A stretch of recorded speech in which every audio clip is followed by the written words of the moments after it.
पाहताय ना, आपली उपवासाची साबुदाणा बटाटा चकली किती काटेरी झाली आहे.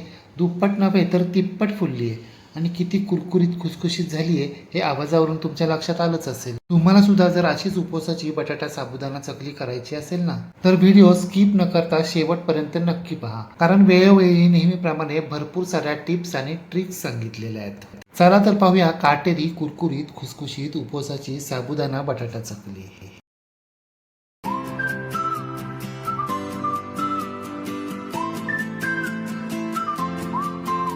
उपवासाची साबुदाणा बटाटा चकली करण्यासाठी हे पहा, इथे आपल्याला 2 ग्लास म्हणजे साधारणपणे अर्धा किलो साबुदाणा घ्यायचा आहे. हा साबुदाणा आपल्याला निवडून साफ करून स्वच्छ करून तर घ्यायचाच आहे, शिवाय 2-3 वेळा पाण्यानं अगदी हलक्या हातानं स्वच्छ धुवूनही घ्यायचं आहे. आपण खिचडी करण्यासाठी जो साबुदाणा वापरतो ना, तोच रेग्युलर साबुदाणा आपल्याला इथे वापरायचा आहे. मोहरीसारखा छोटा म्हणजे इन्स्टंट साबुदाणा आपल्याला इथे वापरायचा नाही आहे. साबुदाणा अगदी हलक्या हातानं स्वच्छ धुवून झाल्यानंतर त्यातलं सगळं पाणी निथून काढायचं आहे आणि या साबुदाण्यामध्ये आपल्याला नवीन पाणी घालायचं आहे. पाणी किती घालायचं आहे तर साबुदाणा भिजून वर 1 इंच राहील इतपत पाणी आपल्याला यामध्ये घालायचं आहे. आता या साबुदाण्यावर आपल्याला झाकण ठेवायचं आहे आणि हा साबुदाणा आपल्याला किमान 6 तास किंवा रात्रभर असाच भिजत ठेवायचा आहे. मी सकाळी चकली करणार आहे, त्यामुळे मी रात्रभर साबुदाणा भिजत ठेवतोय.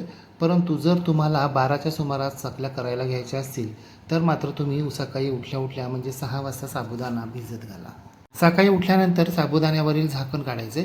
नेहमीप्रमाणे साबुदाण्यानं सगळं पाणी शोषून घेतलेलं आहे आणि साबुदाणा दाबून पाहिल्यानंतर पूर्णपणे मॅश होतोय.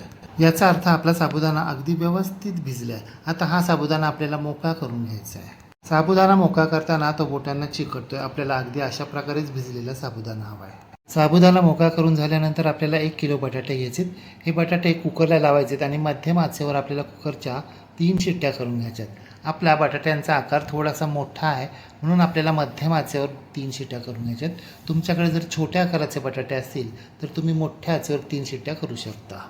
3 शिट्ट्या झाल्यानंतर आपल्याला गॅस बंद करायचा आहे. कुकरची पूर्णपणे वाफ जाऊ द्यायची आणि पूर्णपणे वाफ गेल्यानंतर आपल्याला 10 मिनिटांनंतर कुकर उघडायचं आहे, लगेच उघडायचं नाही आहे. बटाटे बाहेर काढायचे, पूर्णपणे थंड करून घ्यायचे आणि बटाटे पूर्णपणे थंड झाल्यानंतर त्याची अशा प्रकारे साल काढून घ्यायची. सगळ्या बटाट्यांची आपल्याला अशा पद्धतीने साल काढून घ्यायची. हे पहा, आपल्या सगळ्या बटाट्यांची साल काढून झालेले. आता एक ताट घ्यायचं आहे. ताटामध्ये एक अशा प्रकारची किसणी घ्यायची आहे आणि हे बटाटे आपल्याला या किसणीच्या साहाय्यानं किसून घ्यायचे आहेत. बटाटे आपल्याला मॅश करून घ्यायचे नाही आहेत तर किसूनच घ्यायचे आहेत. बटाटे मॅश केले तरी सुद्धा चालतात, परंतु सहसा बटाटा पूर्णपणे मॅश होत नाही. थोडासा जाडसर बटाटा राहतोच. मग असा जाडसर बटाटा राहिला ना तर आपली चकली करताना तुटते. आपला सगळा बटाटा किसून झालाय. आपण अर्धा किलो साबुदाण्यासाठी 1 किलो बटाटा वापरतोय. चकलीसाठी हे प्रमाण अगदी परफेक्ट आहे. आता गॅसवर आपल्याला एक जाड बुडाचं पातेलं गरम करण्यासाठी ठेवायचं. पातेलं चांगलं गरम झालं की यामध्ये आपल्याला 3 ग्लास पाणी घालायचं आहे आणि हे पाणी आपल्याला गरम करून घ्यायचं आहे. पण 2 ग्लास साबुदाणा घेतलाय, त्यासाठी आपल्याला 3 ग्लास पाणी गरम करण्यासाठी ठेवायचं आहे. पाणी गरम झाल्यानंतर त्यातलं 1 ग्लास पाणी बाजूला काढून ठेवायचं, म्हणजे जर गरज पडली तरच आपण ते वापरणार. 2 ग्लास साबुदाण्यासाठी 2 ग्लास पाणी हे प्रमाण अगदी परफेक्ट आहे. परंतु साबुदाण्यामध्ये फरक असतो. काही साबुदाण्याला जास्त पाणी लागतं, म्हणून आपण एखादा ग्लास पाणी जास्त गरम करून घेतोय. आता यामध्ये आपल्याला 2 चमचे किंवा चवीप्रमाणे मीठ घालायचं आहे आणि ते व्यवस्थित ढवळून घ्यायचे, विरघळून घ्यायचं आहे. आता गॅसची फ्लेम बारीक करायची आहे आणि आता आपल्याला यामध्ये आपण भिजवून मोकळा करून घेतलेला साबुदाणा घालायचा आहे आणि हा साबुदाणा आपल्याला या पाण्यामध्ये व्यवस्थित मिक्स करून घ्यायचा आहे.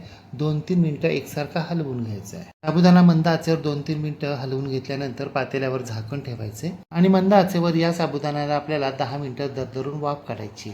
परंतु 10 मिनिटं आपल्याला एकसारखी वाफ काढायची नाहीये, तर प्रत्येक 2 मिनिटानंतर पातेल्यावरचं झाकण काढायचं आहे. साबुदाणा उलटण्याच्या साहाय्यानं खालपासून वरपर्यंत सगळीकडून एकसारखा हलवून घ्यायचा आहे. झाकण ठेवायचं आहे. पुन्हा 2 मिनिटांनी झाकण काढायचं. साबुदाणा हलवून घ्यायचं आहे. पुन्हा झाकण ठेवायचं. 10 मिनिटांमध्ये असं आपल्याला 4-5 वेळा करायचं आहे.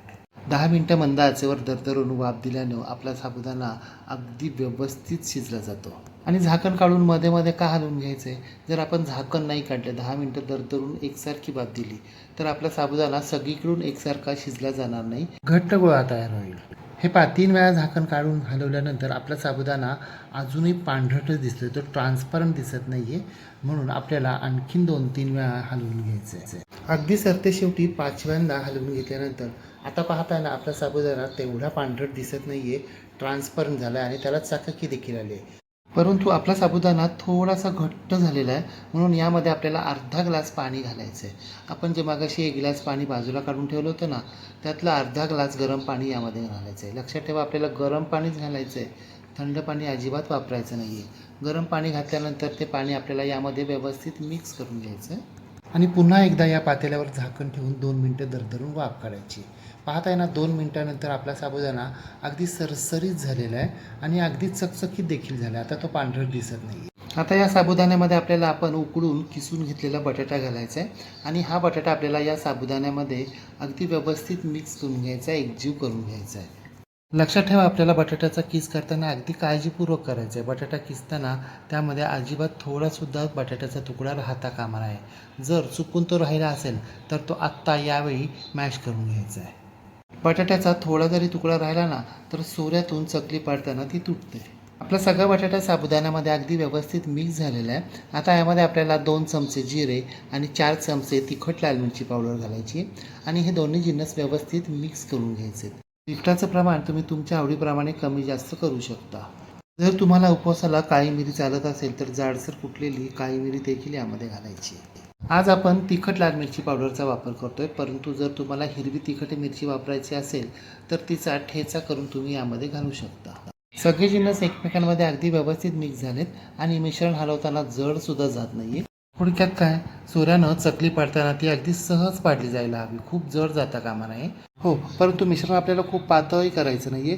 जर मिश्रण पातळ झालं ना तर चकली सहज तर पडेल, परंतु ती चपट होईल. सगळे जिन्नस व्यवस्थित मिक्स करून झाल्यानंतर एकदा चव घेऊन पाहिजे. जर तिखट मीठ कमी असेल तर त्याप्रमाणे तिखट मिठाचं प्रमाण वाढवायचं आहे. आपले सगळे जिन्नस अगदी व्यवस्थित मिक्स झाले. आता पुन्हा एकदा पातेल्यावर झाकण ठेवायचं आहे आणि 5 मिनटं दरदरून वाफ काढायची आहे. असं केल्यानं काय होईल तर आपलं जिरं आणि तिखट लाल मिरची पावडर आहे ना, ही साबुदाणा आणि बटाट्यामध्ये व्यवस्थित मुरते. 5 मिनटानंतर झाकण काढायचं, गॅस बंद करायचा आहे आणि आपल्याला ज्या सोऱ्यानं चकली पाडायची आहे ना, त्या सोऱ्याला मी अगोदरच तेल लावून घेतले आणि चकलीची प्लेट देखील लावून घेतलेली आहे. आता या सोऱ्यामध्ये आपल्याला मिश्रण भरायचं आहे आणि एखाद्या प्लास्टिकच्या पेपरवर आपल्याला याच्या चकल्या पाडून घ्यायच्यात. सोऱ्या आपल्याला अगदी पूर्ण भरायचं नाही आहे, वर अर्धा ते 1 इंच जागा रिकामी ठेवायची आहे. आणि हो, मिश्रण सोऱ्यामध्ये भरल्यानंतर पातेल्यावर झाकण ठेवायचे. प्रत्येक वेळी मिश्रण भरल्यानंतर आपल्याला झाकण ठेवायचं, अन्यथा आपलं मिश्रण थोडंसं कोमट होतं, घट्ट होतं आणि मग चकली पाडायला थोडीशी जड जाते. मी बाल्कनीमध्ये प्लास्टिकचा पेपर अंथरला आहे. आता या पेपरवर आपल्याला चकल्या पाडायला सुरुवात करायची आहे. चकली आपल्याला खूप मोठी करायची नाही आहे, 3.5 ते 4 वेळ्यांची आपल्याला चकली करायची आहे. चकली सुकल्यानंतर थोडीशी लहान होते, म्हणून खूप लहानसुद्धा करायची नाही आहे. पाहता ना तुम्ही, आपली चकली कशी सरसर सरसर पाडली जाते, मध्ये अजिबात तुटत नाही आहे. प्लास्टिकची धान्याची जी पोती असतात ना, त्याच्यावर देखील तुम्ही अशा प्रकारे चकल्या पाडू शकता. आणि या चकलीची तार दिवाळीच्या चकलीसारखी एकमेकांना चिकटूनच यायला हवी असं काही नाही. उलट चकलीच्या प्रत्येक ताऱ्यामध्ये थोडीशी जागा राहत असेल ना, तर चकली तळताना फुलायला वाव मिळतो. आपल्याला सगळ्या चकल्या अशा पद्धतीनेच पाडून घ्यायच्यात. एवढ्या मिश्रणापासून जवळपास आपल्या 120 ते 25 चकल्या तयार होतात. आपल्या सगळ्या चकल्या पाडून झाल्यात. आता या चकल्या आपल्याला 2 दिवस कडकडीत उन्हामध्ये कडकडीत सुकून घ्यायच्यात. एका दिवसामध्ये चकल्या काही पूर्णपणे सुकत नाहीत. मग काय करायचं, संध्याकाळी काढल्यानंतर त्या उलट करायच्या आणि एखाद्या ट्रेमध्ये अथवा ताटामध्ये अशा प्रकारे काढून ठेवायच्या आणि दुसऱ्या दिवशी पुन्हा सुकण्यासाठी पसरवून ठेवायच्या. हे पहा, आपल्या चकल्या पूर्णपणे सुकलेल्या आहेत. आता आपण त्या तळून पाहूया. त्यासाठी आपल्याला कढईमध्ये तेल गरम करण्यासाठी ठेवायचे. तेल चांगलं गरम झालं की नाही हे पाहण्यासाठी आपल्याला चकलीचा एखादा छोटासा तुकडा तेलामध्ये सोडायचा आहे. चकलीचा तुकडा पटकन वर येत नाही आहे, अगदी हळूहळू वर येतो आहे. याचा अर्थ आपल्याला जसं पाहिजे ना तसं मध्यम तेल गरम झालेलं आहे. आता आपण काही चकल्या तळून पाहूया. त्यासाठी पहिल्यांदा एकच चकली आपल्याला तेलामध्ये सोडायची.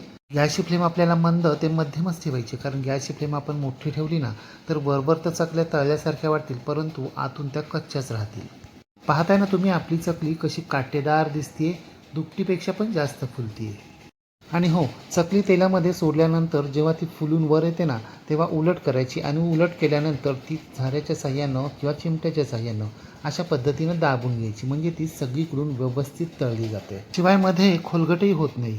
आपलं चकल्यांचं मिश्रण अजिबात कच्चं राहिलेलं नाही आहे, त्यामुळे आपल्या चकल्या दुप्पट नव्हे तर तिप्पट फुलता येतात. एक चकली मी तुम्हाला तोडूनही दाखवतो. आवाज तर ऐका.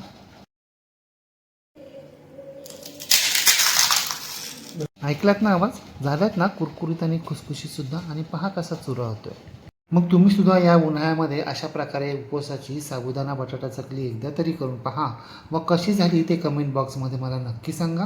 रेसिपी आवडल्यास लाईक, शेअर, कमेंट करायला विसरू नका. आणि हो, तुम्ही जर अजूनही गृहविष्णू किचन चॅनलला सबस्क्राईब केलं नसेल तर प्लीज नक्की सबस्क्राईब करा. शेजारील बेल आयकॉनवर प्रेस करा, ऑल सिलेक्ट करा, म्हणजे माझ्या नवनवीन रेसिपींचे नोटिफिकेशन तुमच्या मोबाईलवर येतील. पुन्हा भेटूया अशाच एका नवीन रेसिपीसह. तोपर्यंत नमस्कार व रेसिपी शेवटपर्यंत पाहिल्याबद्दल धन्यवाद.